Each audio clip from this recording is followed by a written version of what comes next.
should be good. Thanks. Sorry, Warren, you should be good. Oh, Jerry, Cool. Warren one should be second. good. All right, let's see. If I click that, and then I go like this, and then I do that, and then I hopefully don't make the same mistake I can as see both last your time. screens. You can see both of them? Yes, I can see the one. Well, both windows, not so Both Both much. windows. windows, I should Okay, say. okay.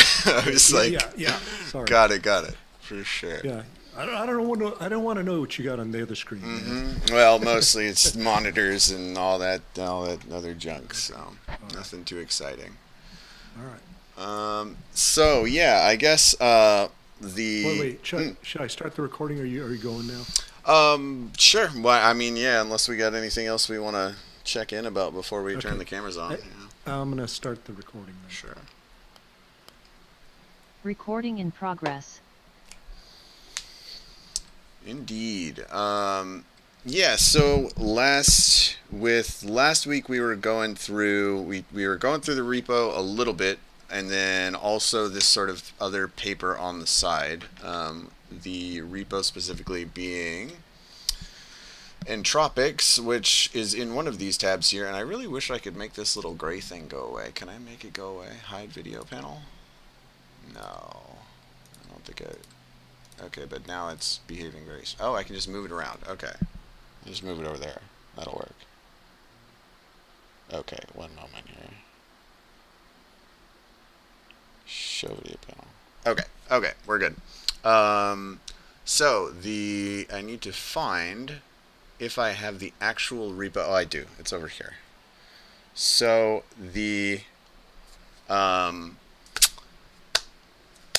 basically the paper is kind of all about chain of thought decoding, and then the repo is a similar kind of principle but different, but it is more on the sampling step, but they're both kind of looking for like conditions during inference to sort of insert some sort of optimization.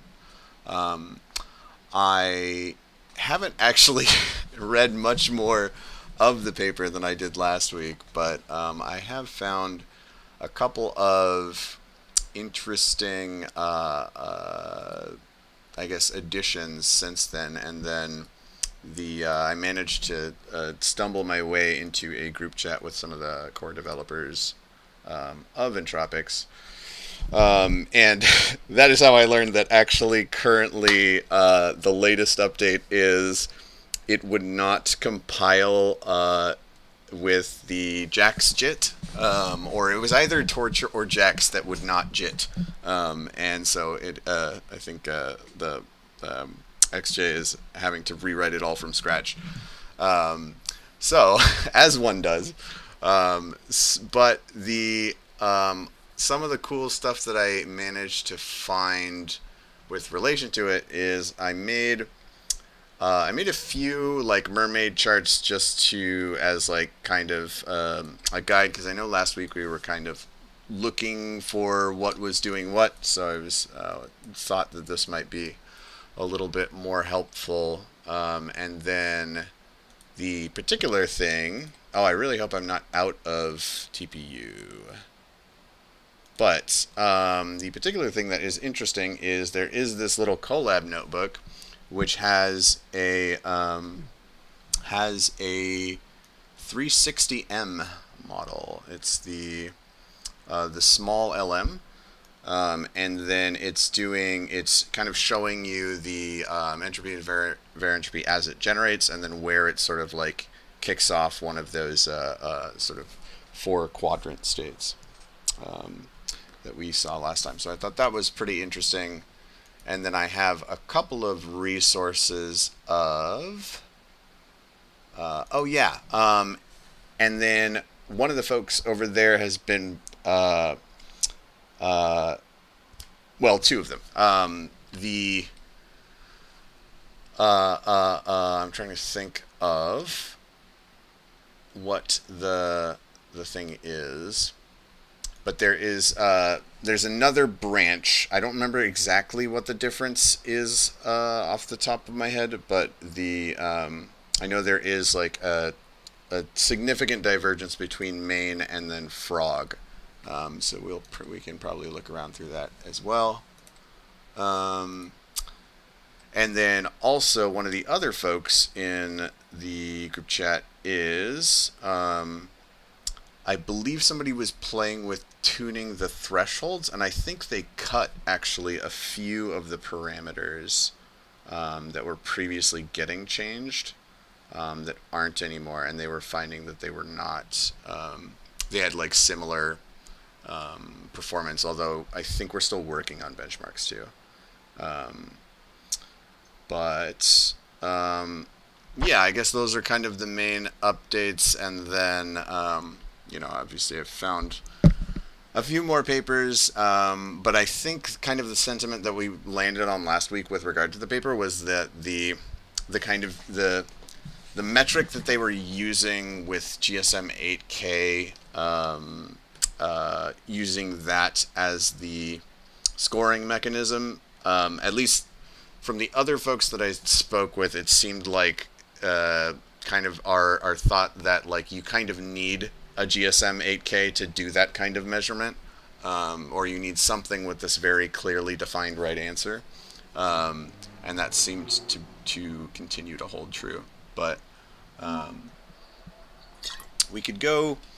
I suppose my thought being we could finish up going through the paper if that is still of interest, to kind of dig into that a little bit more, and then that's I guess a general overview of the new stuff that I have found for the repo itself. So maybe we can go through some of the different kinds of optimizations that folks have made thus far.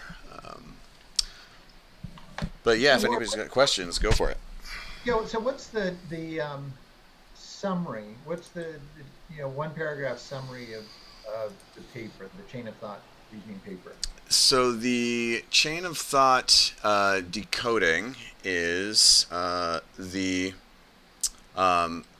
idea being, if we can chain of thought during prompting, can we do that without having to prompt them? If we do, is there something we can do during the training, or in this case the decoding step, to get that same performance increase that chain of thoughts provides, either by actually getting it to do chain of thought during decoding, which is what this one does, or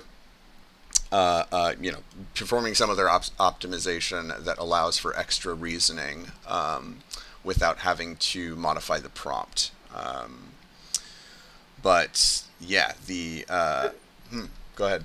Yeah. So I was going to say, so what I was getting, what I walked away with was this, not intuition, but this understanding that if you think of the brand